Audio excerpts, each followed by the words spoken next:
Inderpreet Kaur ਔਰਨਾ teacher ਦੇਖਣ ਵਾਲੇ ਹਰ ਇੱਕ ਵੀਰ ਨੂੰ ਮੇਰੇ ਵੱਲੋਂ ਪਿਆਰ ਭਰੀ ਸਤਿ ਸ਼੍ਰੀ ਅਕਾਲ। ਅੱਜ ਬੁੱਧਵਾਰ ਦਾ ਦਿਨ ਹੈ ਤੇ ਬੁੱਧਵਾਰ ਸਾਡੇ ਆਮ ਅਧਿਆਪਕ ਆਮ ਵਿਦਿਆਰਥੀ ਉਹਨਾਂ ਦੀ ਖਾਸ ਕਹਾਣੀਆਂ ਦਾ ਦਿਨ ਹੁੰਦਾ ਹੈ ਤੇ ਅੱਜ ਦੇ ਦਿਨ ਜਿਸ ਆਮ ਅਧਿਆਪਕ ਦੀ ਕਹਾਣੀ ਅਸੀਂ ਮਿਲ ਕੇ ਵੇਖਾਂਗੇ ਉਹਨਾਂ ਦਾ ਨਾਮ ਹੈ ਰੀਨੂ ਗੋਇਲ ਮੈਮ ਤੇ ਮੈਮ ਸਰਕਾਰੀ ਪ੍ਰਾਇਮਰੀ ਸਕੂਲ ਸੇਡਾ ਸਿੰਘ ਵਾਲਾ ਜੋ ਕਿ ਬਲਾਕ ਜੈਤ ਤੋਂ ਡਿਸਟ੍ਰਿਕਟ ਫਰੀਦਕੋਟ ਵਿੱਚ ਉੱਥੇ ਬਤੌਰ ਪ੍ਰਾਇਮਰੀ ਟੀਚਰ ਕੰਮ ਕਰ ਰਹੇ ਨੇ। ਮੈਮ ਰਾਜਸਥਾਨ ਨੂੰ ਬਿਲੋਂਗ ਕਰਦੇ ਆ ਪਰ ਮੈਮ ਦੇ ਬੋਲ ਚਾਲ ਤੋਂ ਮੈਮ ਦੀ ਬੋਲੀ ਤੋਂ ਤੁਸੀਂ ਜੱਜ ਨਹੀਂ ਕਰ ਸਕਦੇ ਕਿ ਪੰਜਾਬੀ ਮੈਡਮ ਦੀ ਨੇਟਿਵ ਲੈਂਗੁਏਜ ਨਹੀਂ ਹੈ। ਮੈਮ ਨੇ ਬਹੁਤ ਮਿਹਨਤ ਕੀਤੀ ਹੈ ਇਸ ਚੀਜ਼ ਤੇ ਨਾਲ ਦੀ ਨਾਲ ਮੈਮ ਨੂੰ ਤੁਸੀਂ ਡੀਡੀ ਪੰਜਾਬੀ ਦੇ ਸਵਰਨ ਪ੍ਰਭਾ ਚੈਨਲ ਤੇ ਰੋਜ਼ ਦੇਖਦੇ ਹੋ। ਮੈਮ ਨੂੰ ਬਹੁਤ ਸਾਰੀਆਂ ਸੰਸਥਾਵਾਂ ਨੇ ਜਿਨ੍ਹਾਂ ਨੇ ਸਨਮਾਨਿਤ ਕੀਤਾ ਉਹਨਾਂ ਦੇ ਕੰਮ ਦੇ ਕਰਕੇ। ਤੇ ਆਓ ਦੇਰ ਨਹੀਂ ਕਰਦੇ ਰੀਨੂ ਗੋਇਲ ਮੈਮ ਦੇ ਨਾਲ ਮਿਲਦੇ ਹਾਂ ਤੇ ਸਭ ਤੋਂ ਪਹਿਲਾਂ ਉਹਨਾਂ ਦੀ ਐਜੂਕੇਸ਼ਨਲ ਜਰਨੀ ਤੇ प्रोफेशनल जर्नी बारे सब कुछ जानते हैं। Most welcome Renu Goyal ma'am. मुश्किलों से भाग जाना आसान होता है, हर लम्हा जिंदगी का इम्तिहान होता है। डरने वालों को मिलती नहीं मंजिल, डरने वालों को मिलती नहीं मंजिल, लड़ने वालों के कदमों में जहान होता है। सब तो पहला मेरे वालों सारे प्यार भरी सत श्री अकाल। Myself Renu Goyal, I am working as ETD teacher in government primary school Seda Singh Wala block Jaito district Faridkot. Ma'am मेरी एजुकेशन जर्नी ਦੀ ਆਪਾਂ ਗੱਲ ਕਰੀਏ ਤਾਂ ਮੈਂ ਸਭ ਤੋਂ ਪਹਿਲਾਂ ਦੱਸਣਾ ਚਾਹੂੰਗੀ ਕਿ ਮੈਂ ਬੇਸਿਕਲੀ ਰਾਜਸਥਾਨ ਤੋਂ ਬਿਲੋਂਗ ਕਰਦੀ ਹਾਂ ਤੇ ਮੇਰੀ ਸਾਰੀ ਸਟੱਡੀ ਰਾਜਸਥਾਨ ਤੋਂ ਹੀ ਹੈ।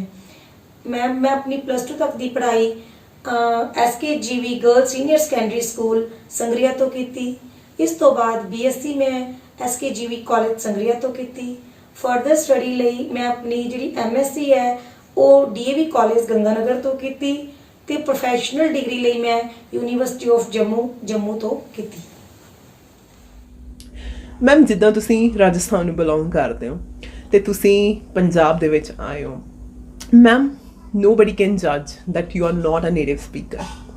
लगता है कि पंजाबी ਤੁਹਾਡੀ ਮਾਤ ਭਾਸ਼ਾ ਹੈ ਪਰ ਜਿੱਥੇ ਤੱਕ ਮੈਨੂੰ ਲੱਗਦਾ ਇਹਦੇ ਪਿੱਛੇ ਜ਼ਰੂਰ ਬਹੁਤ ਤੁਹਾਡੀ ਅਣਥੱਕ ਮਿਹਨਤ ਹੋਊਗੀ, ਬਹੁਤ ਆਪਣਿਆਂ ਦਾ ਸਾਥ ਮਿਲਿਆ ਹੋਊਗਾ ਤੇ ਸਾਨੂੰ ਵੀ ਇਹਦੇ ਪਿੱਛੇ ਦੀ ਸਟੋਰੀ ਜ਼ਰੂਰ ਦੱਸੋ। ਮੈਂ ਪੰਜਾਬੀ ਦੀ ਗੱਲ ਕਰੀ ਤਾਂ ਜਦੋਂ ਮੇਰੀ ਮੈਰਿਜ ਹੋਈ ਉਸ ਟਾਈਮ ਮੈਨੂੰ ਪੰਜਾਬੀ ਬੋਲਣੀ ਤਾਂ ਆਉਂਦੀ ਸੀ ਬਟ ਮੈਨੂੰ ਲਿਖਣੀ ਤੇ ਪੜ੍ਹਨੀ ਨਹੀਂ ਆਉਂਦੀ ਸੀ। ਤਾਂ ਜਦੋਂ ਮੈਰਿਜ ਕਰਕੇ ਆਈ ਤਾਂ ਮੈਨੂੰ ਲੱਗਿਆ ਵੀ ਮੈਨੂੰ ਪੰਜਾਬੀ ਸਿੱਖਣੀ ਚਾਹੀਦੀ ਹੈ। ਇਸ ਲਈ ਮੇਰੇ ਇਨ-ਲਾਜ਼ ਨੇ ਮੈਨੂੰ ਇੱਕ ਬੁੱਕ ਪਰਚੇਜ਼ ਕਰਕੇ ਦਿੱਤੀ ਜਿਸ ਨੂੰ ਆਪਾਂ ਆਮ ਭਾਸ਼ਾ 'ਚ ਕਾਇਦਾ ਕਹਿੰਦੇ ਆ। ਤਾਂ ਇਸ ਵਿੱਚ ਮੈਂ ਸ਼ੁਰੂ ਤੇ ਜਿੱਦਾਂ ਆਪਾਂ ਬੱਚਿਆਂ ਨੂੰ ਸਿਖਾਉਂਦੇ ਆ ਨਾ ਊੜਾ ਆੜਾ ਤਾਂ ਉਸੇ ਤਰੀਕੇ ਨਾਲ ਹੀ ਮੇਰੇ ਇਨ-ਲਾਜ਼ ਨੇ ਮੈਨੂੰ ਊੜਾ ਆੜਾ ਸਿਖਾਇਆ। ਧੀਰੇ ਫਿਰ ਮੈਨੂੰ ਊੜਾ ਆੜਾ ਤੋਂ ਬਾਅਦ ਲੰਗਾ ਮਾਤਰਾ ਸਿੱਖੀਆਂ ਤੇ ਇਸ ਦੌਰਾਨ ਮੈਂ 2 letter words 3 letter words 4 letter words ਜਿੱਦਾਂ ਆਪਾਂ ਬੱਚਿਆਂ ਨੂੰ ਸਿਖਾਉਂਦੇ ਆ ਉਦਾਂ ਹੀ ਮੈਂ ਵੀ ਮਤਲਬ ਧੀਰੇ ਸਿੱਖਦੀ ਹੋਈ ਨਾਲ ਮੈਨੂੰ ਡਿਕਟੇਸ਼ਨ ਬੋਲੀ ਜਾਂਦੀ ਸੀ।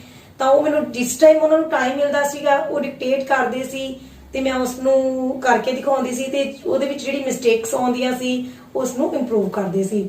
ਇਸ ਤਰੀਕੇ ਨਾਲ ਕਰਦੇ ਮੈਨੂੰ ਫਿਰ ਵਾਕਾਂ ਨੂੰ ਸਿਖਾਇਆ ਗਿਆ। ਵਾਕ ਸਿੱਖ ਕੇ ਮੈਂ ਜਦੋਂ ਮੈਨੂੰ ਲੱਗਿਆ ਵੀ ਮੈਨੂੰ ਹੁਣ ਪੰਜਾਬੀ ਦੀ ਅੱਛੀ ਮੇਰੀ ਕਮਾਂਡ ਬਣ ਰਹੀ ਹੈ, ਕਮਾਂਡ ਹੋ ਰਹੀ ਹੈ ਪੰਜਾਬੀ ਤੇ, ਤਾਂ ਉਸ ਦੌਰਾਨ ਮੈਨੂੰ ਲੱਗਿਆ ਵੀ ਮੈਨੂੰ 10th ਦਾ ਐਡੀਸ਼ਨਲ ਪੇਪਰ ਵੀ ਕਲੀਅਰ ਕਰ ਲੈਣਾ ਚਾਹੀਦਾ ਹੈ। ਤਾਂ ਇਸ ਲਈ ਮੈਂ ਇੱਕ 10th ਦੀ ਗਾਈਡ ਖਰੀਦੀ ਜਿਸ ਦੇ ਵਿੱਚ ਜਿਹੜੇ 3-3 ਘੰਟਿਆਂ ਦੇ ਮਾਡਲ ਪੇਪਰਸ ਹੁੰਦੇ ਆ ਉਹ ਸੋਲਵ ਕੀਤੇ।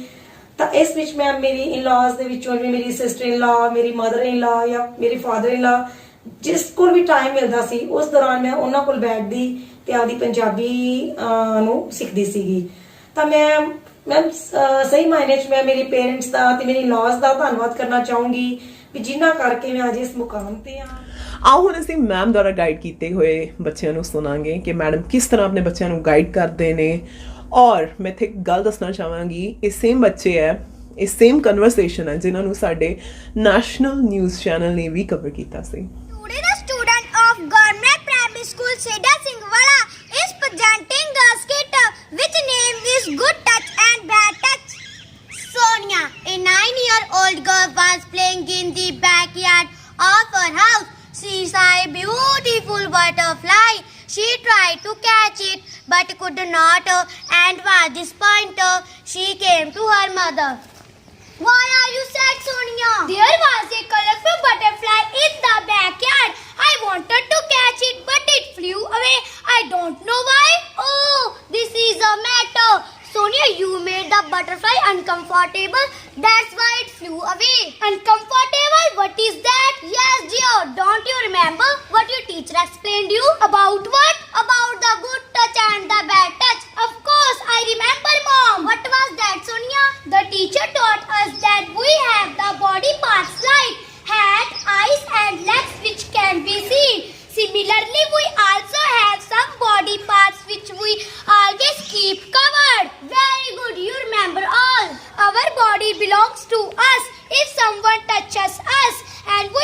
uncomfortable. That is the bad touch. Yes, you're right. And how do you feel when mother or father hugs you? I feel very good. Then that is a good touch. Yes, mom. My teacher also told me the same. Now I have understood why the butterfly flew away. That's great, Sonia. Dun. ਬੱਚਿਆਂ ਦੀ fluency awesome. ਔਰ ਇਹ ਚੀਜ਼ ਇੱਕ ਦਿਨ ਦੇ ਵਿੱਚ ਨਹੀਂ ਆਉਂਦੀ। ਜਦੋਂ ਬੱਚੇ ਤਿਆਰੀ ਕਰਦੇ ਨੇ ਜਾਂ ਬੱਚੇ ਬੋਲਣਾ ਸਿੱਖਦੇ ਆ ਹੈ ਨਾ, ਤਾਂ ਬਹੁਤ ਸਾਰੀਆਂ ਗਲਤੀਆਂ ਵੀ ਕਰਦੇ ਆ। ਔਰ ਤੁਸੀਂ ਮੈਨੂੰ ਇਹ ਦੱਸੋ ਕਿ ਤੁਸੀਂ ਇਹਨਾਂ ਨੂੰ ਕਿੱਦਾਂ ਗਾਈਡ ਕਰਦੇ ਹੋ? ਤੁਸੀਂ ਆਪਣੀ ਟੀਮ ਦੇ ਨਾਲ ਮਿਲ ਕੇ, ਆਪਣੇ ਸਕੂਲ ਦੇ ਬਾਕੀ ਟੀਚਰਸ ਦੇ ਨਾਲ ਮਿਲ ਕੇ ਨਾ ਬੱਚਿਆਂ ਨੂੰ ਕਿੱਦਾਂ ਗਾਈਡ ਕਰਦੇ ਹੋ ਕਿ ਇਹ ਬੱਚੇ ਇੰਨੇ ਜ਼ਿਆਦਾ ਫਲੂਐਂਟ ਨੇ? ਹਾਂਜੀ ਮੈਮ, ਜੇ ਅਸੀਂ ਇੰਗਲਿਸ਼ ਸਪੋਕਨ ਦੀ ਗੱਲ ਕਰੀਏ ਤਾਂ ਮੈਂ ਸਭ ਤੋਂ ਪਹਿਲਾਂ ਦੱਸਣਾ ਚਾਹੂੰਗੀ ਕਿ ਸਾਡਾ ਜਿਹੜਾ ਇੰਗਲਿਸ਼ ਸਪੋਕਨ ਦਾ ਪ੍ਰੋਸੈਸ ਹੈ ਉਹ ਮਾਰਨਿੰਗ ਅਸੈਂਬਲੀ ਤੋਂ ਹੀ ਸ਼ੁਰੂ ਹੋ ਜਾਂਦਾ ਹੈ। ਸਵੇਰ ਜੋ ਬੱਚੇ ਜਿਹੜੇ ਹੈ ਉਹ ਸਟੇਜ ਕੰਪੇਅਰਿੰਗ ਕਰਦੇ ਆ, ਉਹ ਇੰਗਲਿਸ਼ ਦੇ ਵਿੱਚ ਕਰਦੇ ਆ, ਤਾਂ ਜਿਸ ਟਾਈਮ ਉਹਨਾਂ ਦੀ ਕੋਈ ਗਲਤੀ ਹੁੰਦੀ ਹੈ ਅਸੀਂ ਉਹਨਾਂ ਨੂੰ ਸੁਣ ਕੇ ਇੰਪਰੂਵ ਕਰਨ ਦੀ ਕੋਸ਼ਿਸ਼ ਕਰਦੇ ਹਾਂ। ਤੇ ਇਸੇ ਤਰੀਕੇ ਨਾਲ ਜਿਹੜੀ ਕਨਵਰਸੇਸ਼ਨ ਹੈ ਜਾਂ ਜੋ ਵੀ ਹੈ ਉਹ ਕੰਮ ਸਾਰਾ ਸਵੇਰ ਮਾਰਨਿੰਗ ਅਸੈਂਬਲੀ ਤੋਂ ਸ਼ੁਰੂ ਹੋ ਕੇ ਅਸੀਂ ਉਹਨਾਂ ਨੂੰ ਡਿਕਟੇਸ਼ਨ ਕਰਾਉਣੇ ਆ। ਮੈਮ ਇਸ ਪ੍ਰੋਸੈਸ ਦੇ ਦੌਰਾਨ ਸਾਡੇ ਕੋਲ ਕੁਝ ਬੱਚੇ ਅਜਿਹੇ ਨਿਕਲ ਕੇ ਸਾਹਮਣੇ ਆਉਂਦੇ ਹੈ ਜੋ ਕਿ ਇੰਗਲਿਸ਼ ਦੇ ਵਿੱਚ ਵੱਧ ਇੰਟਰਸਟ ਰੱਖਦੇ ਹੈ, ਤਾਂ ਅਸੀਂ ਉਹਨਾਂ ਸਟੂਡੈਂਟਸ 'ਤੇ ਫੋਕਸ ਕਰਦੇ ਹਾਂ। ਫਿਰ ਉਹਨਾਂ ਨੂੰ ਫਰਦਰ ਐਕਟੀਵਿਟੀਜ਼ ਲਈ ਪ੍ਰਿਪੇਅਰ ਕਰਦੇ ਹਾਂ, ਜਿੱਦਾਂ ਕਿ ਉਹਨਾਂ ਨੂੰ ਪੋਇਮ ਹੈ, ਕੋਈ ਸਪੀਚ ਹੈ, ਕੋਈ ਵੀ ਟੌਪਿਕ ਦਿੰਦੇ ਹਾਂ। ਉਸ ਨੂੰ ਕੀ ਹੈ ਉਹ ਬੱਚੇ ਉਹਦੀ ਨੋਟਬੁੱਕਸ 'ਤੇ ਨੋਟ ਕਰਦੇ ਹੈ, ਉਸ ਨੂੰ ਪੜ੍ਹਦੇ ਹੈ। ਉਹਦੇ ਵਿੱਚ ਜੇ ਕੋਈ ਗਲਤੀ ਆਉਂਦੀ ਹੈ ਤਾਂ ਉਸ ਉਹਦੀ ਜਿਹੜੀ ਪ੍ਰੋਨਾਂਸੀਏਸ਼ਨ ਹੈ ਦੇਖਦੇ ਹਾਂ ਅਤੇ ਉਹਨਾਂ ਨੂੰ ਅਸੀਂ ਠੀਕ ਕਰਦੇ ਹਾਂ।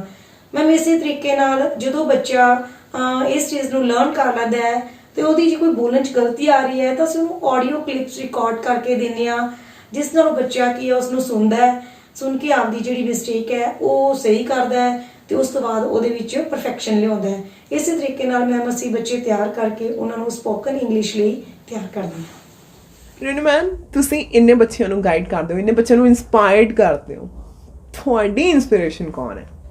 ਹਾਂਜੀ ਮੈਮ, ਮੈਂ ਪੜ੍ਹਾਈ ਦੇ ਵਿੱਚ ਤਾਂ ਸ਼ੁਰੂ ਤੋਂ ਹੀ ਹੁਸ਼ਿਆਰ ਸੀ ਤੇ ਮੈਂ ਆਪਦੇ ਟਾਰਗੇਟ ਨੂੰ ਅਚੀਵ ਕਰਨ ਲਈ ਬਹੁਤ ਜ਼ਿਆਦਾ ਮਿਹਨਤ ਕਰਦੀ ਸੀ। ਜਿੱਦਾਂ ਕਹਿੰਦੇ ਆ ਨਾ hard work is key to success, ਤਾਂ ਮੈਮ ਇਹ ਜਦੋਂ ਆਪਾਂ ਹਾਰਡ ਵਰਕ ਕਰਦੇ ਹਾਂ ਤਾਂ ਉਸ ਨਾਲ ਜਿਹੜਾ ਆਪਣਾ ਰਿਜ਼ਲਟ ਸਾਹਮਣੇ ਆਉਂਦਾ ਹੈ ਤਾਂ ਉਹ ਆਪਣੀ ਮੋਟੀਵੇਸ਼ਨ ਦਾ ਕੰਮ ਕਰਦਾ ਹੈ। ਤੇ ਦੂਸਰੀ ਗੱਲ ਮੈਮ ਕਹੀਏ, ਜਦੋਂ ਆਪਾਂ ਹਾਰਡ ਵਰਕ ਕਰਦੇ ਹਾਂ ਆਪਾਂ ਨੂੰ ਸਕਸੈਸ ਮਿਲਦੀ ਹੈ ਤਾਂ ਜਿਹੜੀ ਮੇਰੀ ਇਨਰ ਵੌਇਸ ਹੈ ਜਿਹਨੂੰ ਆਪਾਂ ਅੰਤਰਾਤਮਾ ਕਹਿੰਦੇ ਆ ਮੈਮ, ਉਹ ਬਹੁਤ ਆਪਾਂ ਨੂੰ ਮੋਟੀਵੇਟ ਕਰਦੀ ਹੈ। ਤੇ ਉਹ ਚੀਜ਼ ਨੇ ਹੀ ਮੈਨੂੰ ਮੋਟੀਵੇਟ ਕੀਤਾ ਕਿ ਮੈਂ ਅੱਗੇ ਕੁਝ ਕਰਾਂ, ਆਈ ਕੈਨ ਡੂ। ਤੇ ਇਸੇ ਤਰੀਕੇ ਨਾਲ ਆਪਾਂ ਕਹੀਏ ਕਿ ਆਪਣੇ ਪੇਰੈਂਟਸ ਦੀਆਂ ਜਿਹੜੀਆਂ ਦੁਆਵਾਂ ਹੈ ਉਹ ਤਾਂ ਨਾਲ ਹੁੰਦੀਆਂ ਹੀ ਹੈ, ਪਲੱਸ ਉਸ ਦੇ ਨਾਲ ਨਾਲ ਉਹ ਆਪਾਂ ਨੂੰ ਮੋਟੀਵੇਟ ਵੀ ਕਰਦੇ ਹੈ। ਆਫਟਰ ਮੈਰਿਜ ਮੇਰੇ ਹਸਬੈਂਡ ਨੇ ਮੈਨੂੰ ਬਹੁਤ ਮੋਟੀਵੇਟ ਕੀਤਾ। ਜਦੋਂ ਮੈਨੂੰ ਮੈਮ ਚਾਹੇ ਸੁੰਦਰ ਲਿਖਾਈ ਹੈ ਜਾਂ ਕਿਸੇ ਹੋਰ ਚੀਜ਼ ਵੀ ਮੈਨੂੰ ਸਰਟੀਫਿਕੇਟਸ ਮਿਲੇ ਜਾਂ ਜੋ ਬੱਚਿਆਂ ਦੇ ਅੱਛੇ ਰਿਜ਼ਲਟਸ ਆਉਂਦੇ ਹੈ ਤਾਂ ਉਸ ਦੌਰਾਨ ਜਦੋਂ ਲੋਕ ਆਪ ਨੂੰ ਐਪਰੀਸ਼ੀਏਟ ਕਰਦੇ ਹੈ ਤਾਂ ਉਹਨਾਂ ਨੂੰ ਆਪਣੇ ਤੋਂ ਜਿਹੜੀ ਐਕਸਪੈਕਟੇਸ਼ਨਸ ਹੁੰਦੀ ਹੈ ਉਹ ਆਪਾਂ ਨੂੰ ਕਿਸੇ ਨਾ ਕਿਸੇ ਤਰੀਕੇ ਨਾਲ ਮੈਮ ਮੋਟੀਵੇਟ ਕਰਦੀਆਂ। ਬਟ ਸਭ ਤੋਂ ਜ਼ਰੂਰੀ ਗੱਲ ਜੇ ਆਪਾਂ ਕਹੀਏ ਤਾਂ ਉਹ ਇਹ ਹੈ ਕਿ ਜਦੋਂ ਤੱਕ ਆਪਾਂ ਅੰਦਰੋਂ ਤਿਆਰ ਨਹੀਂ, ਆਪਣੀ ਇਨਰ ਵੌਇਸ ਆਪਾਂ ਨੂੰ ਮੋਟੀਵੇਟ ਨਹੀਂ ਕਰ ਰਹੀ ਤਾਂ ਉਦੋਂ ਤੱਕ ਆਪਾਂ ਕੁਝ ਨਹੀਂ ਕਰ ਸਕਦੇ। ਤਾਂ ਇਸ ਲਈ ਮੈਂ ਇਹ ਕਹਿਣਾ ਚਾਹੂੰਗੀ ਕਿ ਜਿਹੜੀ ਮੇਰੀ ਇਨਰ ਵੌਇਸ ਹੈ ਉਹਨੇ ਮੈਨੂੰ ਬਹੁਤ ਮੋਟੀਵੇਟ ਕੀਤਾ ਹੈ ਤੇ ਮੈਂ ਇਹ ਸੋਚਦੀ ਹਾਂ ਅੱਗੇ ਵੀ ਮੈਂ ਇਸੇ ਤਰੀਕੇ ਨਾਲ ਹਾਰਡ ਵਰਕ ਕਰਦੀ ਰਹੂੰਗੀ ਤੇ ਸਕਸੈਸ ਮਿਲਦੀ ਰਹੂ। ਰੇਨੂ ਗੋਲ ਮੈਮ, ਮੈਂ ਤੁਹਾਡੀਆਂ ਹੌਬੀਜ਼ ਜ਼ਰੂਰ ਜਾਣਨਾ ਚਾਹਾਂਗੀ ਕਿਉਂਕਿ ਤੁਸੀਂ ਬੱਚਿਆਂ ਨੂੰ ਇੰਨਾ ਕੁਝ ਸਿਖਾਉਂਦੇ ਹੋ, ਇਹਦਾ ਮਤਲਬ ਤੁਸੀਂ ਆਪ ਵੀ ਹਰਫਨ ਮੌਲਾ ਹੋਵੋਗੇ। ਪਲੀਜ਼ ਸਾਨੂੰ ਆਪਣੀ ਹੌਬੀਜ਼ ਬਾਰੇ ਜ਼ਰੂਰ ਦੱਸੋ। ਹਾਂਜੀ ਮੈਮ, ਮੈਂ ਪੜ੍ਹਾਈ ਦੇ ਨਾਲ ਨਾਲ ਕੋ ਕਰਿਕੂਲਰ ਐਕਟੀਵਿਟੀਜ਼ ਵੀ ਬਹੁਤ ਪਾਰਟਿਸਿਪੇਟ ਕਰਦੀ ਸੀ। ਤਾਂ ਮੈਨੂੰ ਸ਼ੁਰੂ ਤੋਂ ਹੀ ਡਾਂਸ ਅਤੇ ਰਾਈਟਿੰਗ ਦਾ ਬਹੁਤ ਸ਼ੌਂਕ ਸੀਗਾ। ਮੈਂ ਆਪਣੇ ਸਕੂਲ ਟਾਈਮ ਤੋਂ ਵੀ ਬਹੁਤ ਸਾਰੇ ਫੰਕਸ਼ਨਸ ਪਾਰਟਿਸਿਪੇਟ ਕਰਦੀ ਸੀ। ਇਸ ਤੋਂ ਇਲਾਵਾ ਜੰਮੂ ਵਿੱਚ ਵੀ ਅਸੀਂ ਯੂਨੀਵਰਸਿਟੀ ਵਿੱਚ ਸਾਡਾ ਗਿੱਧੇ ਦਾ ਕੰਪੀਟੀਸ਼ਨ ਹੋਇਆ ਸੀ, ਜਿਸ ਵਿੱਚ ਸਾਡੀ ਟੀਮ ਨੇ ਫਸਟ ਪ੍ਰਾਈਜ਼ ਮੈਮ ਸਾਨੂੰ ਮਿਲਿਆ ਸੀਗਾ। ਇਸ ਤੋਂ ਇਲਾਵਾ ਹੁਣ ਮਤਲਬ ਇਸ ਟਾਈਮ ਜੌਬ 'ਚ ਆ ਤਾਂ ਹੁਣ ਵੀ ਮੈਨੂੰ ਸ਼ੌਂਕ ਉੱਦਾਂ ਹੀ ਹੈ। ਮੈਂ ਹੁਣ ਵੀ ਆਪਣੇ ਸਕੂਲ ਲੈਵਲ 'ਤੇ ਜਿਹੜੇ ਟੀਚਰਸ ਦੇ ਸੁੰਦਰ ਲਿਖਾਈ ਦੇ ਮੁਕਾਬਲੇ ਹੁੰਦੇ ਹੈ ਜਾਂ ਹੋਰ ਵੀ ਕੋਈ ਮੁਕਾਬਲੇ ਹੁੰਦੇ ਆ ਉਹਨਾਂ 'ਚ ਮੈਂ ਪਾਰਟਿਸਿਪੇਟ ਕਰਦੀ ਹਾਂ। ਤੇ ਇਸ ਲਈ ਮੈਨੂੰ ਆਪਣੇ ਲਿਖਾਈ ਕੰਪੀਟੀਸ਼ਨ ਲਈ ਮੈਨੂੰ ਆਪਣੇ ਪ੍ਰਾਈਜ਼ ਵੀ ਮਿਲੇ ਹੈ, ਹਿੰਦੀ ਦੇ ਵਿੱਚ ਵੀ ਤੇ ਮੈਮ ਇੰਗਲਿਸ਼ ਦੇ ਵਿੱਚ ਵੀ। ਇਸ ਤੋਂ ਇਲਾਵਾ ਮੈਨੂੰ ਪੇਂਟਿੰਗ ਦਾ ਵੀ ਬਹੁਤ ਸ਼ੌਂਕ ਹੈ। ਮੈਂ ਆਪਣੇ ਸਕੂਲ ਟਾਈਮ ਦੇ ਵਿੱਚ ਵੀ ਬਹੁਤ ਸਾਰੀ ਪੇਂਟਿੰਗ ਸਿੱਖੀਆਂ ਹੈ। ਰੇਨੂ ਗੋਲ ਮੈਮ, ਪੁਰਾਣੇ ਜ਼ਮਾਨੇ ਵਿੱਚ ਬੱਚਿਆਂ ਨੂੰ ਪੜ੍ਹਾਇਆ ਨਹੀਂ ਸੀ ਜਾਂਦਾ, ਸਪੈਸ਼ਲੀ ਕੁੜੀਆਂ ਨੂੰ ਫਟਾਫਟ ਉਹਨਾਂ ਨੂੰ ਵਿਆਹ ਕਰ ਦਿੱਤਾ ਜਾਂਦਾ ਸੀ। ਪਰ ਹੁਣ ਜ਼ਮਾਨਾ ਅਵੇਅਰ ਹੈ, ਬੱਚੇ ਅਵੇਅਰ ਨੇ, ਪੇਰੈਂਟਸ ਅਵੇਅਰ ਨੇ।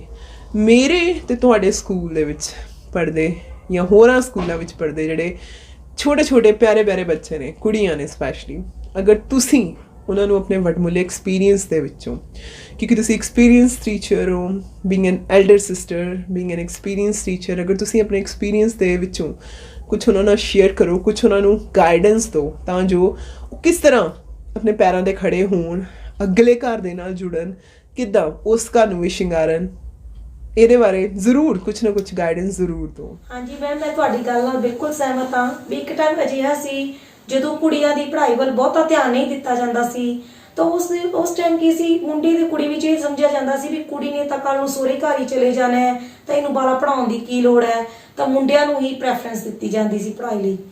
ਤਾਂ ਬਟ ਮੈਮ ਉਸ ਟਾਈਮ ਕੀ ਸੀਗਾ ਵੀ ਸ਼ਾਇਦ ਤੁਸੀਂ ਇੱਕ ਬੋਲੀ ਵੀ ਸੁਣੀ ਹੋਊਗੀ, छैने विद्या पढ़ा दे बाबला भावें दे ना दाज विच गहने।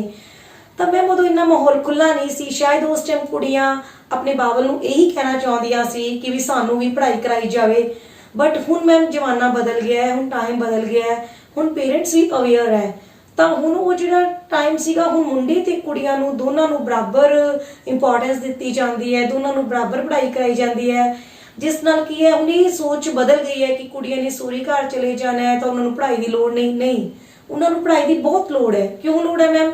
ਕੱਲ ਨੂੰ ਆਪਦੇ ਜਦੋਂ ਘਰ ਜਾਣਾ ਉਹਨਾਂ ਨੇ, ਤਾਂ ਆਪਦੀ ਨਵੀਂ ਜਦੋਂ ਜ਼ਿੰਦਗੀ ਸ਼ੁਰੂ ਕਰਨੀ ਹੈ, ਤਾਂ ਉਸ ਦੌਰਾਨ ਉਹ ਆਪਦਾ ਸੈਲਫ ਡਿਪੈਂਡੈਂਟ ਰਹਿਣ, ਉਹ ਕਿਸੇ ਤੇ ਡਿਪੈਂਡ ਨਾ ਰਹਿਣ, ਕੱਲ ਨੂੰ ਆਪਦੀ ਲਾਈਫ ਦੇ ਵਿੱਚ ਬਰਾਬਰ ਆਪਦੇ ਮਤਲਬ ਕਹਿ ਦੇ ਲਾਜ਼ ਦੇ ਵਿੱਚ ਮੋਢੇ ਨਾਲ ਮੋਢਾ ਖੜਾ ਕਰਕੇ ਜੋੜ ਕੇ ਖੜੀਆਂ ਰਹਿ ਸਕਣ। ਤਾਂ ਮੈਂ ਇਹੀ ਸਭ ਨੂੰ ਸੰਦੇਸ਼ ਦੇਣਾ ਚਾਹੂੰਗੀ ਕਿ ਭਾਵੇਂ ਤੁਸੀਂ ਦਾਜ ਦੇ ਵਿੱਚ ਗਹਿਣੇ ਘੱਟ ਬਣਾ ਲਿਓ, ਪਰ ਤੁਸੀਂ ਜਿਹੜਾ ਵਿਦਿਆ ਰੂਪੀ ਗਹਿਣਾ ਹੈ ਉਸ ਨੂੰ ਜ਼ਰੂਰ ਗ੍ਰਹਿਣ ਕਰਨਾ ਹੈ, ਉਸ ਨੂੰ ਜ਼ਰੂਰ ਤੁਸੀਂ ਪਾਉਣਾ ਹੈ, ਜਿਸ ਨਾਲ ਤੁਸੀਂ ਅੱਗੇ ਇੱਕ ਚੰਗਾ ਸਮਾਜ ਸਿਰਜ ਸਕੋ। ਸਾਰਿਆਂ ਨੂੰ ਮੇਰੇ ਵੱਲੋਂ ਇੱਕ ਵਾਰ ਧੰਨਵਾਦ। Renuka ma'am, thank you so much. मैंने बहुत अच्छा लगा है ਤੁਹਾਡੇ ਨਾਲ ਇੰਟਰਵਿਊ ਕਰਕੇ। ਇਸ ਇੰਟਰਵਿਊ ਦੇ ਦੌਰਾਨ ਮੈਂ ਇੱਕ ਬਹੁਤ ਅੱਛੀ ਦੋਸਤ ਕਮਾਈ ਹੈ, ਉਹ ਤੁਸੀਂ ਹੋ। ਆਈ ਵਿਸ਼ ਇਨ ਫਿਊਚਰ ਵੀ ਅਸੀਂ ਕੋਈ ਨਾ ਕੋਈ ਹੋਰ ਪ੍ਰੋਜੈਕਟ ਇਕੱਠੇ ਕਰੀਏ, ਤੇ ਆਈ ਵਿਸ਼ ਤੁਸੀਂ ਆਪਣੇ ਡਿਸਟ੍ਰਿਕਟ ਦਾ, ਆਪਣੇ स्टेट ਦਾ ਨਾਮ ਹੋਰ ਉੱਚਾ ਕਰੋ।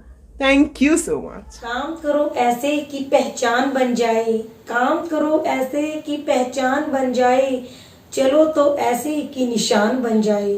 यूं तो जिंदगी हर कोई काट लेता है, यूं तो जिंदगी हर कोई काट लेता है, अगर दम है तो जियो ऐसे कि मिसाल बन जाए, जियो ऐसे कि मिसाल बन जाए। Thank you.